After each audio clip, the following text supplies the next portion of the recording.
Primitive Life, a novel by Louise Richardson.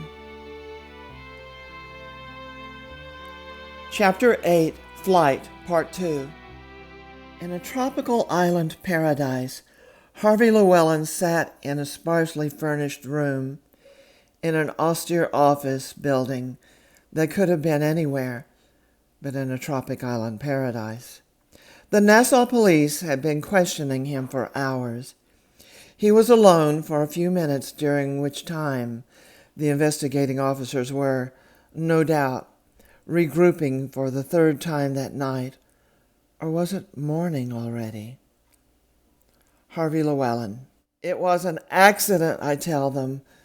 We were taking the rented boat from the little island to Nassau. A wave almost capsized us, and she was swept overboard. Hell, the goddamned British Navy fished me out of the water. The Bahamian police are skeptical, but they can't prove anything against me. She was getting too clingy, and she seemed to suspect me in her husband's murder. What proof she would have had, I don't know. She was just grasping at straws because I was cooling to her. She thought she would hurt me verbally, said I'd just used her to get the book deal, and now that I had it, I didn't need her anymore. That was true enough. Now that I have the big advance from the publisher in my bank account, I can finish the book without her.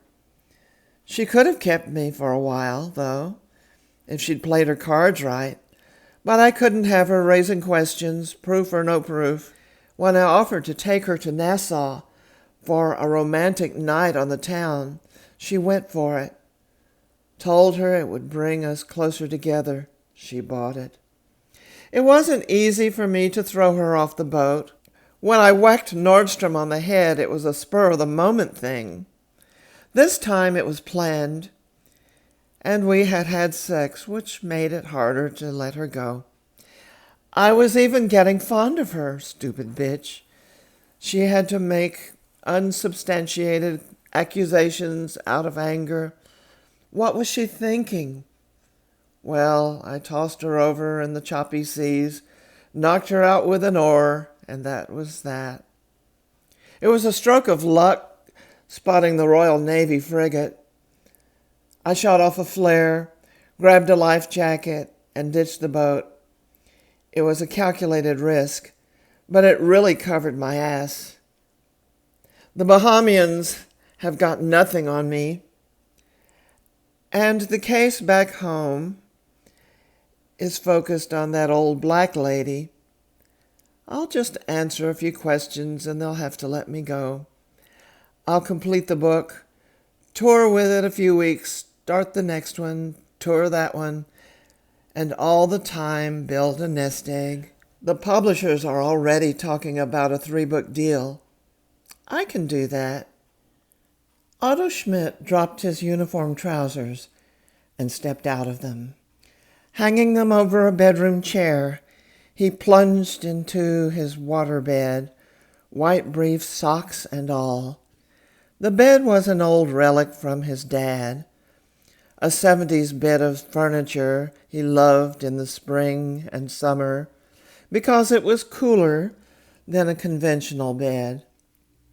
The heater was broken, though, so of course it was a little too cool in the winter, but he hoped Leah would still be around then, at least on weekends, to provide the warmth. Leah. He got away, Otto tells me in bed. He slipped away from the Bahamian police before they could cuff him. There's nothing you can do about it now, I assure him as I cuddle up. I know he's the one. Now Mrs. Nordstrom's missing under questionable circumstances. Otto swings around and sits up. I hug him from behind, my head on his left shoulder. It's out of your hands now, anyway. Where can he go? He's got the Bahamians and the Royal Navy and Probably Interpol on his case. Hal will think I fucked up. No, he won't. Dr. Llewellyn skipped the country before you even saw him as a suspect. We've been together like, 3 months now? I think he just changed the subject. More like 4. When do you graduate? What left field did that come out of? You have any plans for the future? What is this, a job interview? I kiss him on the neck. In a way. Well, I'm done with my science electives now. I just need to complete my student teaching and I'm through. Think you could teach here in Galveston or hereabouts? Why am I being interrogated, officer? He turns to me and kisses me on my left temple. There's plenty of room here on O&a-Half Street. I think I know where he's headed as I look him in the eye. Spit it out, Deputy Schmidt. God damn it, will you marry me? I try to hold back my excitement. Do it right. Do I have to?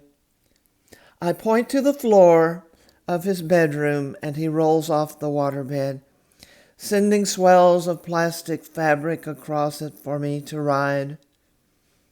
I try to sit up, almost seasick now.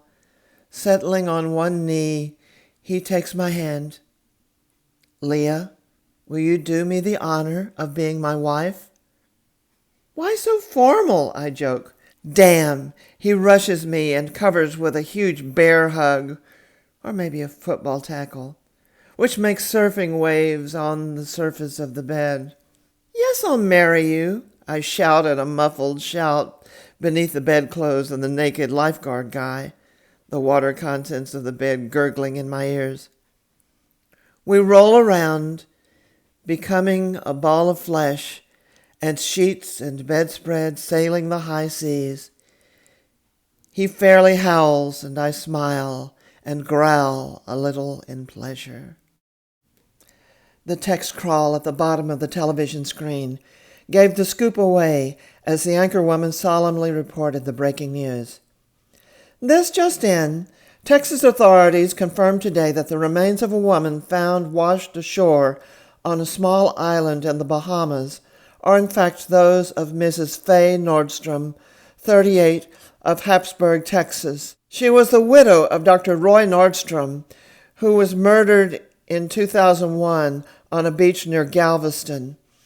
A male companion of Mrs. Nordstrom, who is being held for questioning, has fled from police jurisdiction in Nassau. More on this later as the story develops on WWN Breaking News. Galveston's your town, said the young lieutenant in the company day room in Kabul. Yes, sir, Hal told him. I'm the sheriff back there. My deputies are working on that case. I was there when that first murder happened. Turns out the perp tampered with evidence, sent us all on a wild goose chase. I'm confident those boys can handle things. There's nothing they can do until somebody catches this guy. He could be anywhere right now. Guess we can rule out Afghanistan. I guess you'll be glad to get back to the job and family.